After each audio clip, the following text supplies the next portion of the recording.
BSPSCL junior accounts clerk. और आज का हमारा टॉपिक है इनकम टैक्स। इनकम टैक्स में इनकम के 5 हेड होते हैं। तो आज हम लोग जो ऑब्जेक्टिव क्वेश्चन करेंगे वो इनकम के कौन से हेड का होगा। तो इनकम फ्रॉम बिजनेस और प्रोफेशन, इसको हम लोग प्रॉफिट और गेन ऑफ बिजनेस और प्रोफेशन भी कहते हैं, PGBP।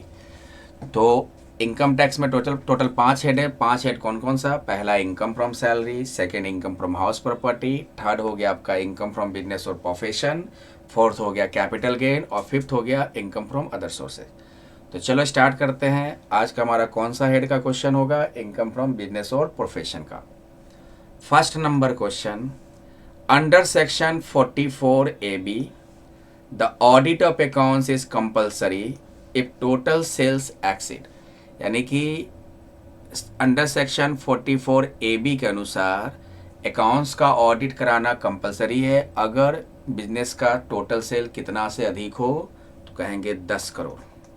ये बिल्कुल सेक्शन वाइज है, लॉ है, तो इसको आपको याद रखने हैं कि कोई भी बिजनेस जिसका सेल 10 करोड़ से अधिक होता है उनको अकाउंट्स का ऑडिट कराना कंपलसरी है। तो आंसर हो गया 1 का D.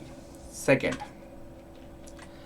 Under section 44AB specified that means, तो अंडर सेक्शन 44AB में AB के अंदर में जो स्पेसिफाइड डेट होता है उसमें इसका मतलब होगा 30 सितंबर 2000, जो भी ईयर हो आपका 30 सितंबर, तो इसको भी याद कर लो 30 सितंबर। Next, interest on capital paid by the firm to its partner is allowed या अलाउएबल। अलाउएबल का मतलब जिसको हम डिडक्ट करते हैं, जैसे प्रॉफिट का कैलकुलेशन कर रहे होते हैं तो प्रॉफिट में एक्सपेंसेस माइनस करते हैं। तो अगर interest on capital firm partner को पेड कर रही है तो कितना तक डिडक्ट कर सकते हैं, कितना तक अलाउड होगा? तो याद रखो 12% तक। 12% तक डिडक्टेबल अमाउंट है। और उसके बाद का, जैसे मान लो सपोज करो कैपिटल है 1 लाख और इंटरेस्ट ऑन कैपिटल दिया गया फर्म के द्वारा पार्टनर को मान लो 20,000, तो अलाउड कितना होगा और दिस अलाउड कितना होगा? अलाउड का मतलब जिसको हमको डिडक्ट करना है।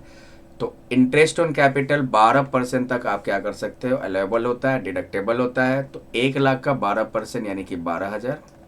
तो 20,000 में 12,000 अलाउएबल है, 8,000 क्या हो गया? Not allowable. 8,000 डिसअलाउड आइटम हो गया।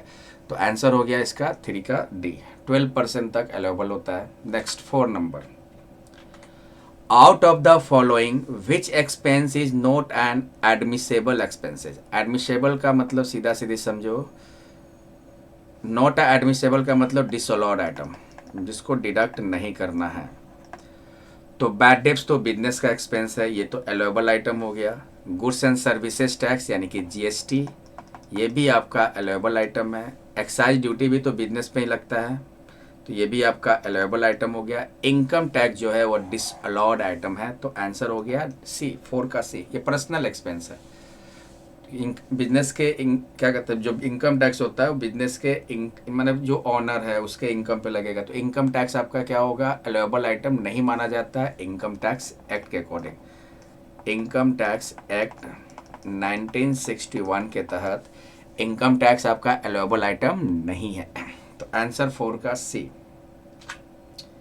और कौन कौन सा नहीं होगा? ड्राइंग, ड्राइंग भी आपका अलाउएबल आइटम नहीं होता है। तो 4 का answer C।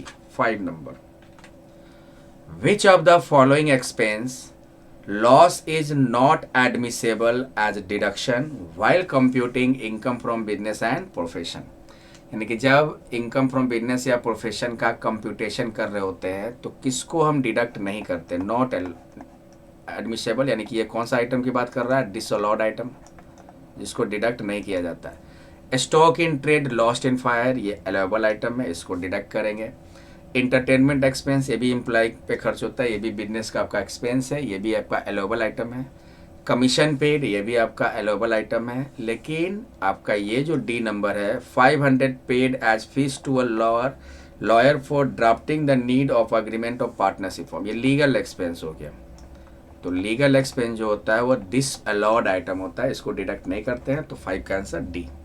6 number, while calculating business income, यानी कि जब बिजनेस इनकम का हम कैलकुलेशन कर रहे होते हैं तो प्रिलिमिनरी एक्सपेंस का डिसअलाउड पोर्शन, तो देखो ध्यान से, मान लो प्रिलिमिनरी एक्सपेंस है,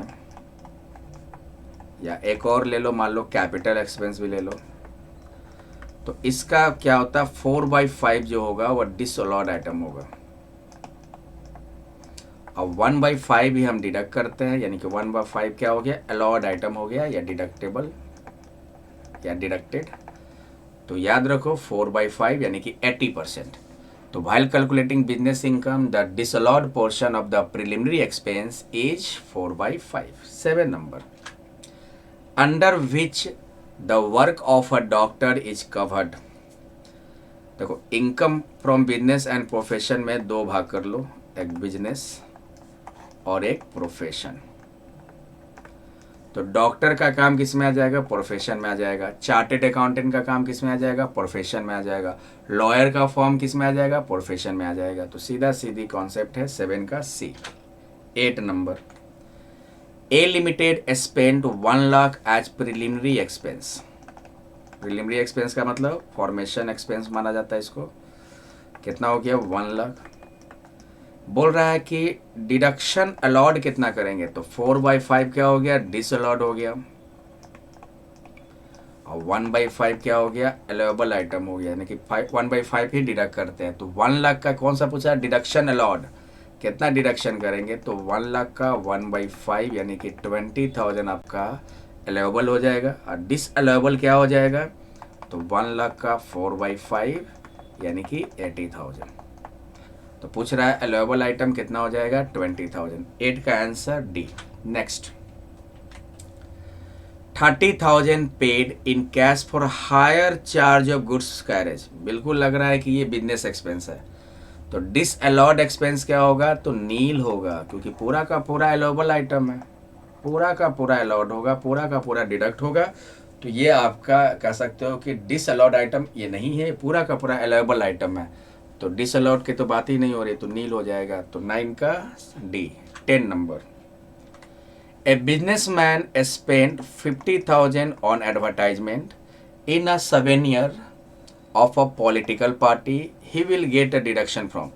अगर बिजनेसमैन क्या करता है, पॉलिटिकल पार्टी के लिए एडवर्टाइजमेंट पे 50,000 खर्च करता है, या जितना भी खर्च करे, तो उसको हम किससे डिडक्ट करते हैं, उसके ग्रॉस टोटल इनकम से।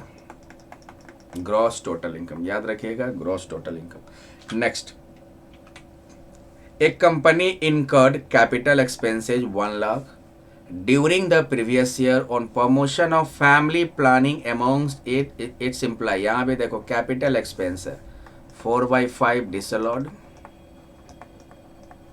और 1/5 क्या हो गया, अलाउड, यानी कि 1/5 डिडक्ट कर सकते हैं, 4/5 डिडक्ट नहीं होता है। During the previous year deduction shall be allowed, कितना डिडक्शन होगा, 1/5। तो 1 लाख का 1/5 कितना हो जाएगा आपका, 20,000। तो आंसर हो जाएगा 11 का ए। तो शुभ शुभ हम लोग इस हेड का यानी कि इनकम फ्रॉम बिजनेस और प्रोफेशन का शुभ शुभ 11 ऑब्जेक्टिव क्वेश्चन किए। एग्जाम में हेल्पफुल हो सकता है, तो आप लोग प्लीज़ देख लोगे इसको।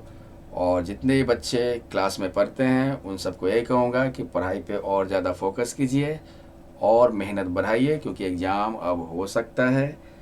तो चलो ये आपका लेक्चर कंप्लीट हो गया। Thank you for watching.